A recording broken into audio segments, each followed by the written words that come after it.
Welcome back to the Mastering Video Marketing Podcast. I'm Tony Reale, and today we are on a special on-location episode. We are at Initiative One in Green Bay, Wisconsin, where we do their monthly think tanks and podcasts. And I have a really special guest here, Dr. Fred Johnson, who has been a great partner to work with for helping grow Initiative One and really, honestly, helping us too. Like, the message of Initiative One is about leadership development and growth. And I love when we get to partner with a company that isn't just, hey, do some commercials or videos for us, but we get to learn and absorb and really incorporate it into our business as well. So, Dr. Fred, thank you so much for joining us. Tony, thank you. It's an honor to be a guest as you're a guest in our building. It's pretty cool. Absolutely, yeah. So we actually just finished an episode of their podcast, which you can check out on their YouTube channel, Initiative One. So both video and audio as well. And definitely check out their monthly think tanks.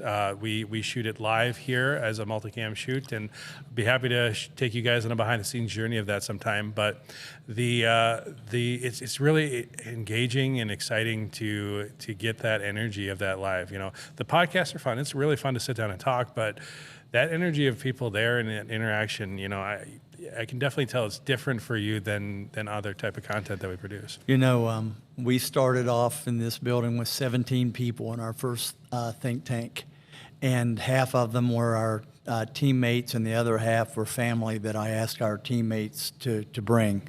And today we'll have between 800 and 1,000 either mostly online from all over the country. So it's pretty, you've talked a lot with us about if you deliver the content and you keep doing it and you keep doing it and you do it as well as you can, eventually somehow word spreads and you look back and go, how did we do this? Well, that's exactly where we're getting, and you're a big part of that. And we appreciate your partnership with us. Thank you.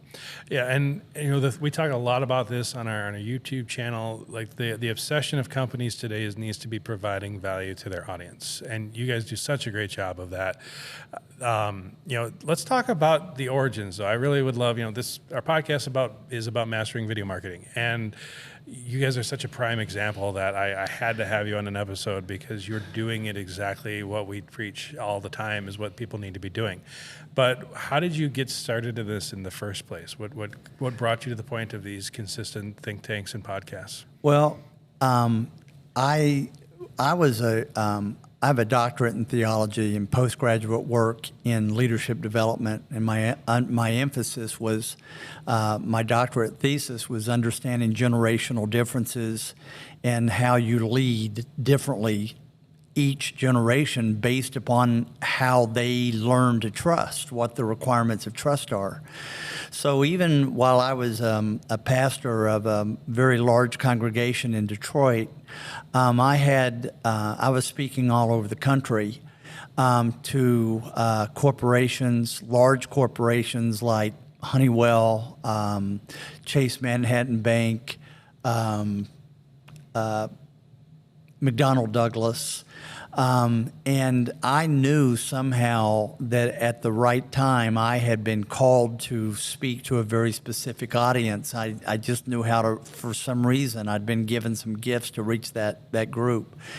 And and there were some events that transpired in my life 25 years ago that turned my life upside down.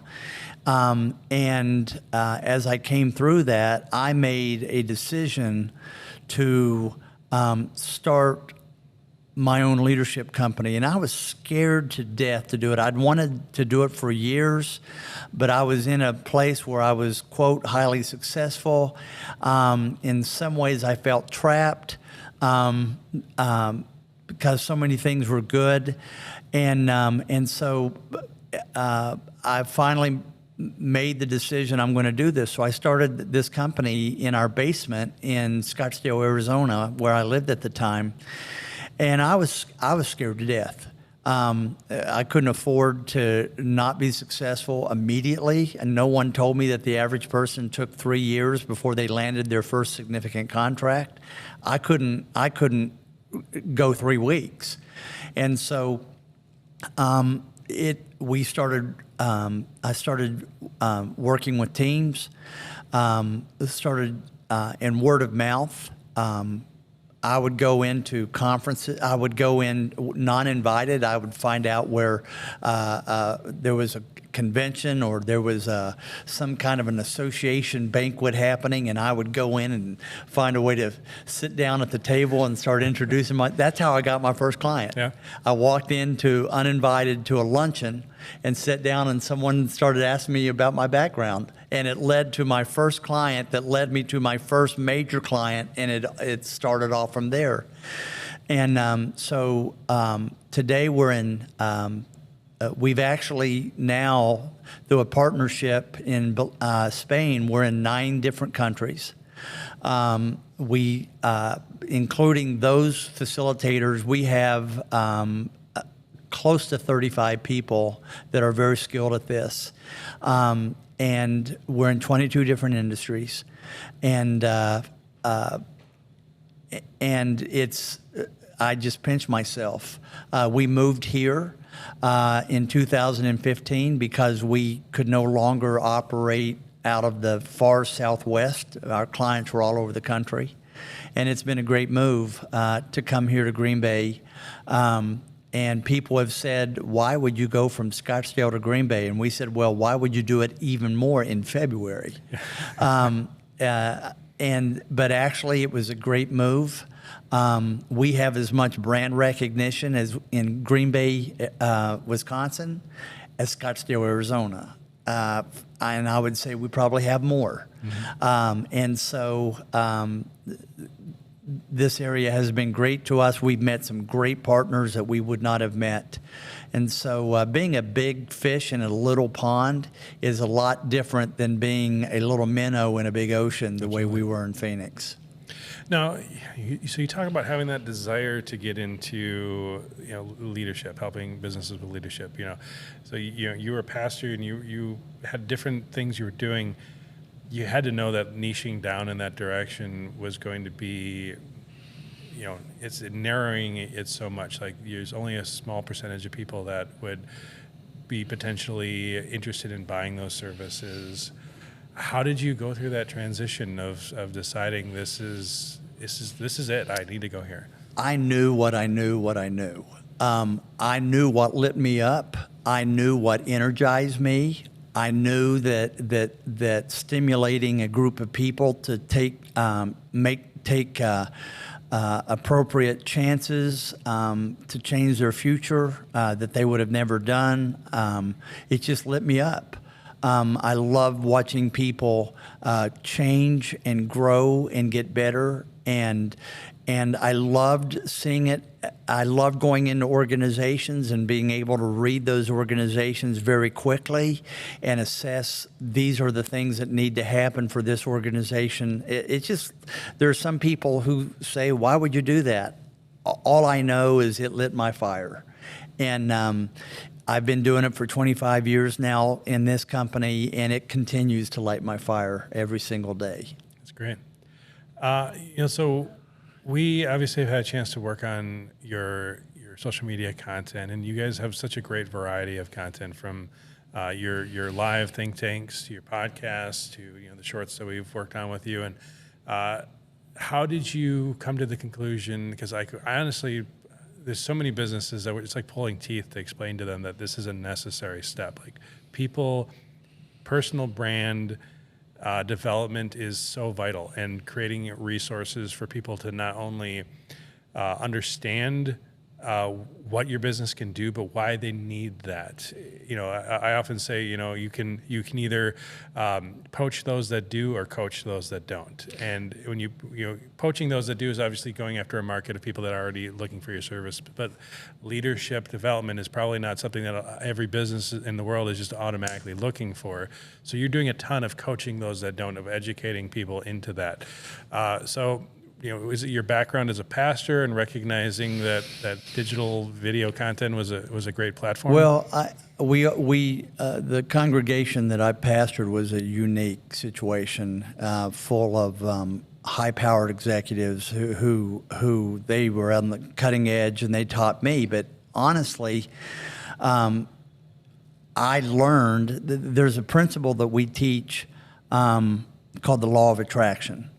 And the law of attraction teaches that if you are committed to being your best and to learn and to grow and to have an open mindset and that you never arrive, if that is your mindset, you begin to attract almost mystically to you those same kinds of people. And through that mindset, we began to meet people like yourself who taught us the value of this. And it was learning through those people who came into our lives that we didn't seek. It just quote so-called happened.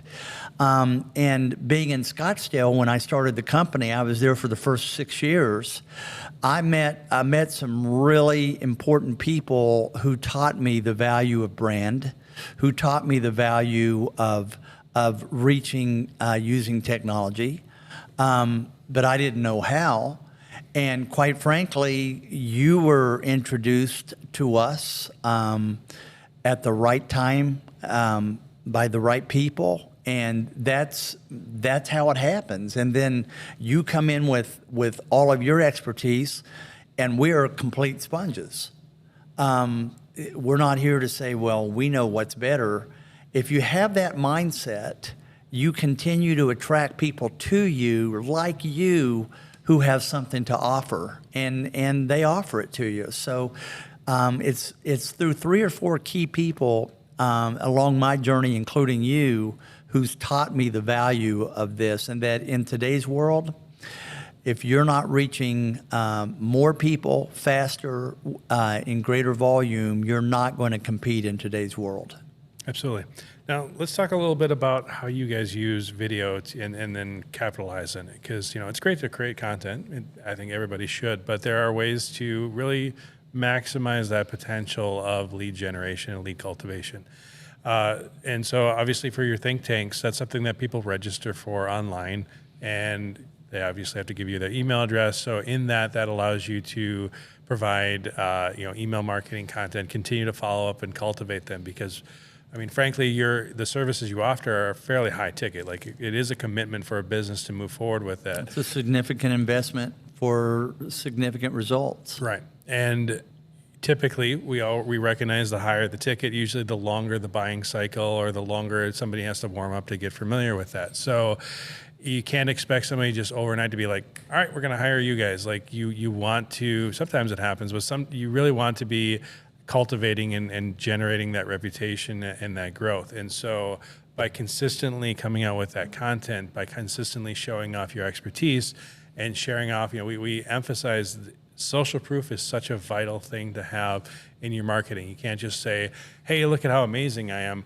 You need to show this is how we've helped other people. And we see that all the time. You're interviewing people in your podcasts that have worked with you and seen the growth. You get to share in your think tanks all the success stories all the time of like, hey, this is where a company that was struggling and we were able to help them out. So you've created such a vibrant platform that can showcase the success stories you've had. And through that, you're making it one step easier for everybody to understand, okay, yeah, I guess this really could potentially help my business. What's driving all of that is a commitment to be a giver. Leaders are givers. And we've had to make some hard decisions because we know some of the content that we give out. I put as much much preparation time and effort into those think tanks, which are complimentary, as I do into a $20,000 speech. And why do we do it? Because we want to give to people. Now, people will say, well, you're giving so much content away that people could be paying for it. And again, it's because of the philosophy that, look, we want to be givers for the right reasons. And what's going on right now, there are people that we're already in the sales cycle with that we don't even know exist because they're checking us out on their terms, quietly, behind a blanket that we don't know. And all of us, by the time we learn about them, the sales cycle is actually relatively short. Mm-hmm. because they've already made a decision. Hey, they can do it. Yep. They can do it. They can do it. And so, but here's the kicker: there are people who take advantage of that. There are organizations who have said to us, I have no intention. Why would I want to invest in your all services when you're giving it away for free? And what they're really saying is, I really want to use you. Mm-hmm. And those are user relationships. Well, that's the risk. And there's a point when we clearly understand that this is a user relationship, we'll give them an opportunity that, look, we're looking for partners, not vendors, and certainly not users. And we'll draw some boundaries, but we've only had to do that about 2 or 3 times. But it is our greatest lead generator. Today, we had close to 60 school superintendents online, and they're checking us out, and that's probably our greatest growth area. Mm-hmm. And so, if you're willing to deliver content and you're willing to do it for the right reasons, and you deliver quality content, people start talking. And they start inviting. We did a July think tank this month for the first time. We'd never done July think tanks because we thought no one would show up.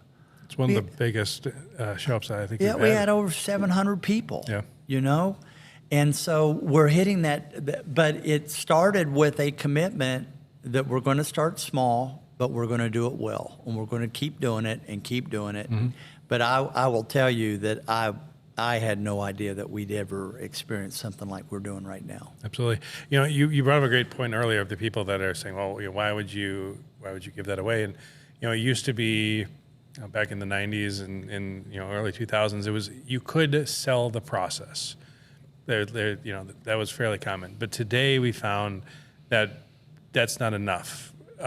It's more valuable to give away the process and sell the implementation. Yes. And that's a great way to describe it. Yeah, and so in that same vein, like, businesses shouldn't be afraid that they're giving away too much information. They should be more afraid that people are going somewhere else for that information. Yes. Yeah. And if you are creating a regular, consistent, reliable resource for people to then understand and trust you, to your same point, we have our own Video Pathfinder webinar that we have on our website, videopathfinder.com, and it's a distilled social media strategy that we've just put together. People can sign up for completely free. And I have had so many clients that after watching that, they come to us, and then it's just a matter of like, I want to do this and this. And like, I'm spending far less time selling them and just qualifying and saying, all right, this is how we're going to implement it now. Yes. And it's been a great tool. Yeah. And yeah, absolutely. When you can educate somebody to value the way that you do something, because there's lots of things that we've learned that we share with our clients, and it's our perspective on it. We have a unique way of doing it. Somebody else might have a different way of doing it. But when we educate our clients or prospects into a direction where they value exactly the things that we offer, then you like 90% of the sales process is done. They want to work with you because you've taught them that it's so important to work with you and do the things that you do and how you do them. Well, the last thing you want to do is be bragging on yourself and tooting your own horn. Our goal is not that other people will toot our horn. Our goal is to meet a need that makes it worthwhile to get up on a Friday morning and go, wow, I needed to hear that today. And then we see where it goes. And it's like what you have said before, it can't be about us, it's got to be about meeting their need.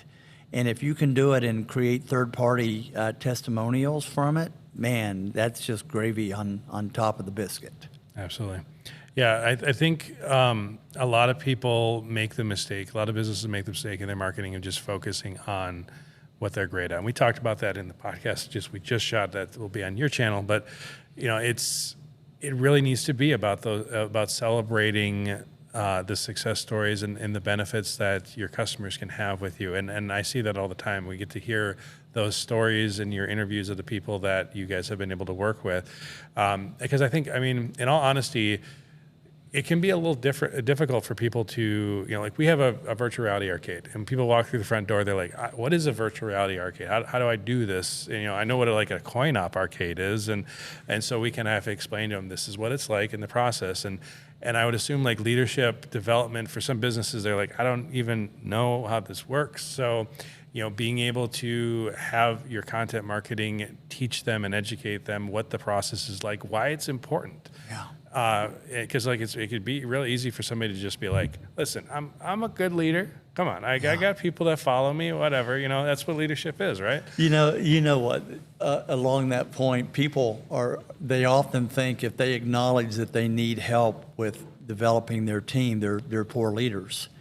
Actually, what we tell people, the people who come to us are the ones who really don't need us. There's a humility about them, and they're willing to do whatever it takes to get better, that they have no problem saying, I need help, but they were already strong before they ever came to us. It's the folks who really need us that will never come to us. And because the reason why they need us is they're struggling. And they're struggling because of that mindset. They don't know what they don't know. No. Yeah. And they think they know it all. That's even worse. Yeah. So if you're to do the elevator pitch and everything like that, for our audience watching and that still doesn't quite fully grasp what is it how could this benefit me? What does good leadership help? How does it help grow a company? What great leadership does is it creates a community of social capital within a company that begins to work together as a collective team. Take the advantage, the visual of 20 people pulling on a rope. 10 of them are pulling this way, 10 are pulling this way. It's not going to go anywhere. But if you take those same 20 and change the direction of their pulling, and they're all pulling together, look what happens to that rope. It's ridiculous.